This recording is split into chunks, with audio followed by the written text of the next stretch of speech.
Tsummas sabila yassara. Manusia itu berproses dalam kandungan ibundanya di rahim beberapa masa, kemudian diberikan oleh Allah jalan keluar lahiran yang memudahkan.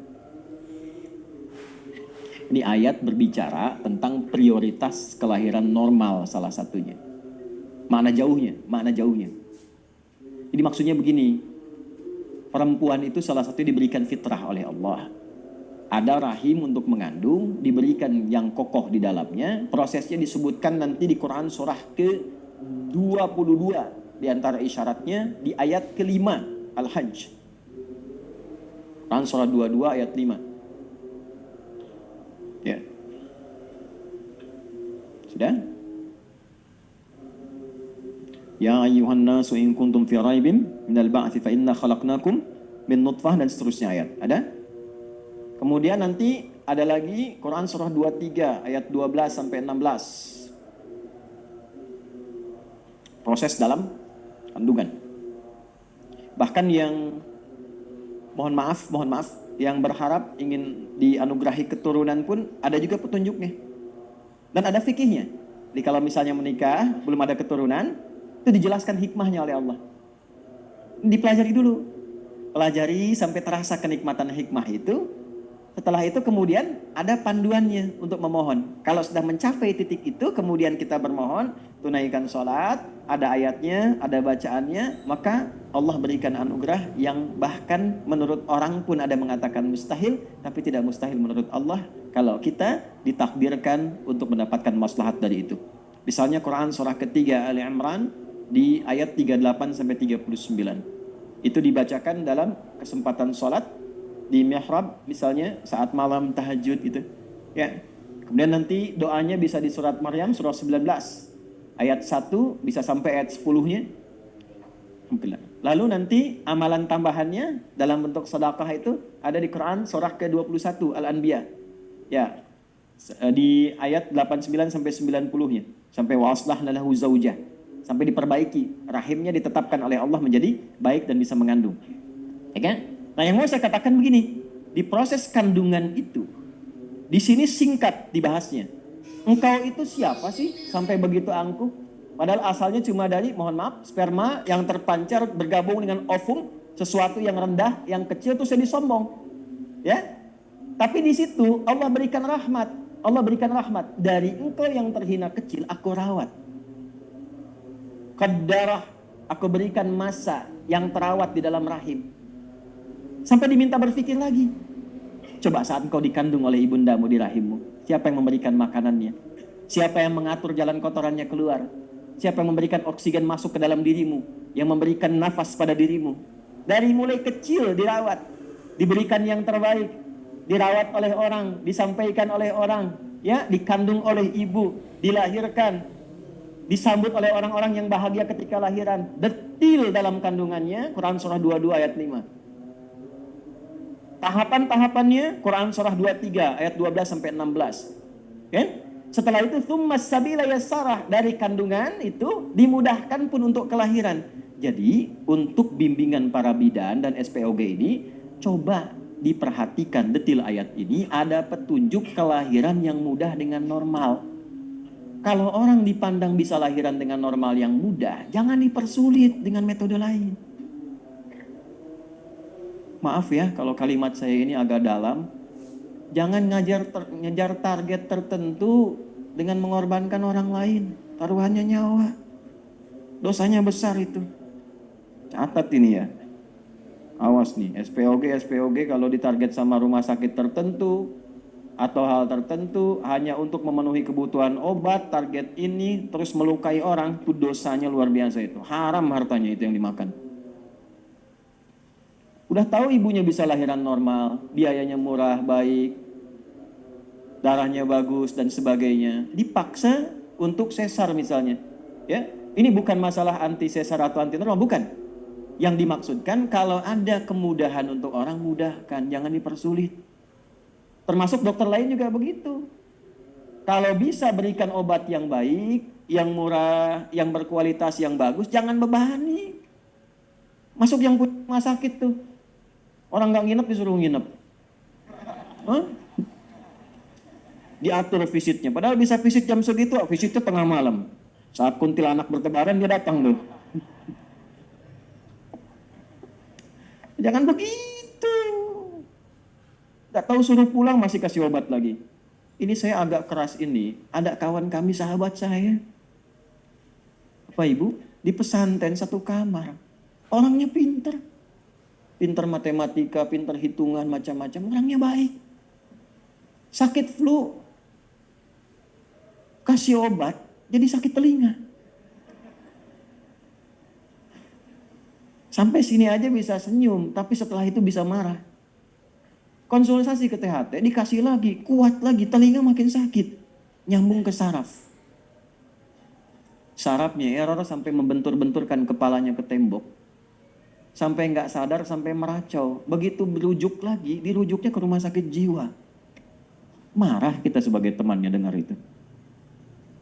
Dosa itu. Dosa. Kok bisa gitu begitu?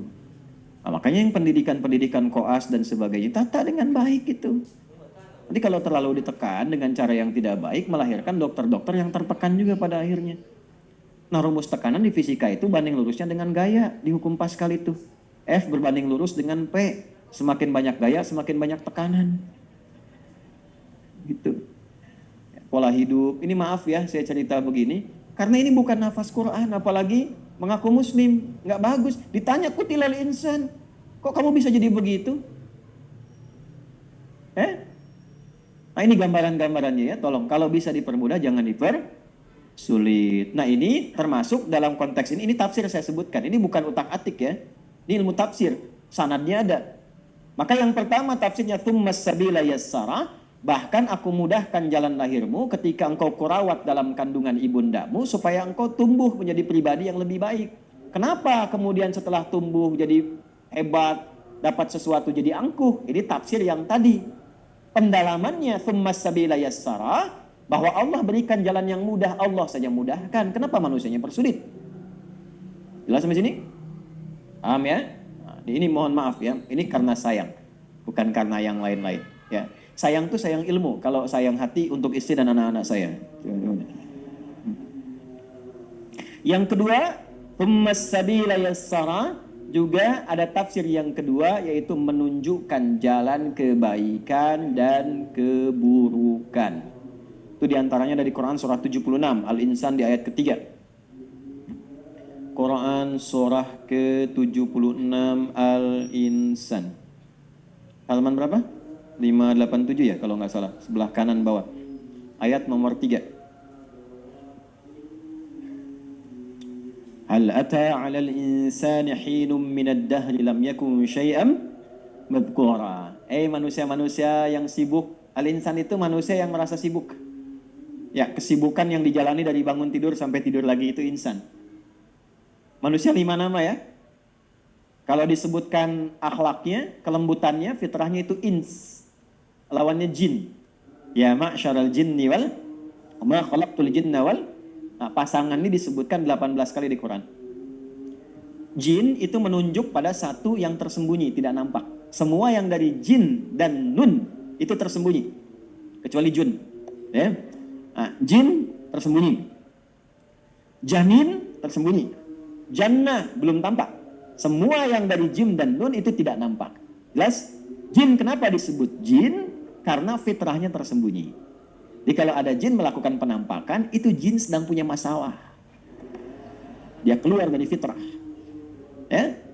Apalagi manusia yang cari-cari penampakan, itu error. Jangan dirujuk itu. Ya. Karena jin yang nampak pun sudah bermasalah. Makanya orang-orang yang sering cari penampakan jin, pasti hidupnya penuh masalah itu. Fazaduhum rahaqa. Ya? Sebaliknya, tampak, kelihatan. Ini tampak, ya, tampak wajah, pulang tampak punggung, itu ins. Makanya kalau ada manusia yang senang sembunyi, suami ibu masuk rumah sembunyi-sembunyi, itu sama dengan, ibu yang bilang sendiri, ya, sama dengan sedang punya masalah.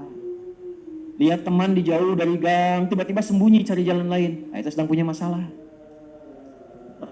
Suami buka handphone sembunyi-sembunyi ke kamar mandi. Nah, itu sedang ada masalah itu. Gampangnya begitu. Tapi yang kedua, ins itu juga dari kata anisa, anusa, sesuatu yang lembut. Lembut, yang baik, yang ramah, yang sopan. Makanya dari lahir itu dengan kelembutannya disayang banyak orang dari rahim siapapun. Masya Allah lucunya, lembut. Ya, dia tumbuh bergerak aja, jalan, ketawa orang. Dia senyum, kita ikut ketawa. Dia ketawa, kita makin ketawa. Fitrah, karena lembut. Ya kan? Dulu di TV-TV dulu, tahun 90-an, ada anak baru bisa berdiri, terus nyenggol pot neneknya yang vas bunganya itu paling dia sukai. Yang kalau kena sama anaknya, pasti kena marah anaknya. Tapi karena cucunya ini lembut, begitu disenggol, jatuh pecah, neneknya nggak marah. Malah neneknya ketawa dan mengatakan, cucuku sudah bisa berdiri. Masih ingat nggak Bu iklan itu tuh? Oh, maaf ya yang baru lahir sekarang nih. Wah itu zaman-zamannya TPI ada Benteng Takeshi itu soal Doraemon masih di RCTI lah dulu lah jam 7:30 itu. Setelah itu ada Power Ranger. Saya tahu aja itu. Astagfirullah. Nah balik. Sampai di mana tadi kita? Dragon Ball Suzuki Watanabe baru meninggal kemarin yang bikinnya. Ya. Kenapa nyampe ke situ gitu? Antum nih gara-garanya nih, ya. Jadi undut, ins. Lawannya jin. Jin itu kasar, tidak harmoni. Makanya bisa dipastikan tidak ada orang kemasukan jin jadi lembut. Permisi Ustadz, mau ikut ngaji, sedang kemasukan jin itu mustahil. Nah, maksudnya begini, kita itu tercipta lembut. Kenapa setelah tumbuh berkembang menjadi kasar? Antum tuh makhluk halus. Yang kasar itu jin. Makhluk halus. Kenapa mesti kasar? Kenapa kata-katanya harus demikian? Ya, lembut kita, malu. Makanya kalau baca Quran tuh, baca itu malu, nangis kadang-kadang. Ya, loh kok saya ini kok makhluk lembut, kok barusan bicaranya nggak bagus gitu, nggak enak. Malu sama Allah tuh, nangis saja kita ya Allah. Mudah-mudahan nggak berlebihan gitu. Ya. Nah, insan itu terkait dengan aktivitas yang sibuk.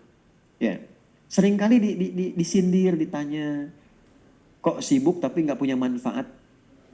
Manfaat itu disebut soleh namanya, amalnya soleh. Rugi orang hidup begitu. Wal 'asr innal insana lafi khusr. Sungguh banyak orang sibuk tapi rugi. Illal ladzina amanu, kecuali orang yang menyibukkan dirinya dengan imannya, maka iman mengajak dia wa amilus, mengerjakan pekerjaan yang banyak manfaat. Jadi bekerjanya bermanfaat. Ya, bukan hanya ibadahnya. Interaksinya bermanfaat, di keluarganya bermanfaat. Terasa keayahannya bagi anaknya, terasa menjadi suami bagi istrinya, terasa jadi istri untuk suaminya. Manfaatnya ada. Terasa jadi anak untuk ibunya. Demikian seterusnya.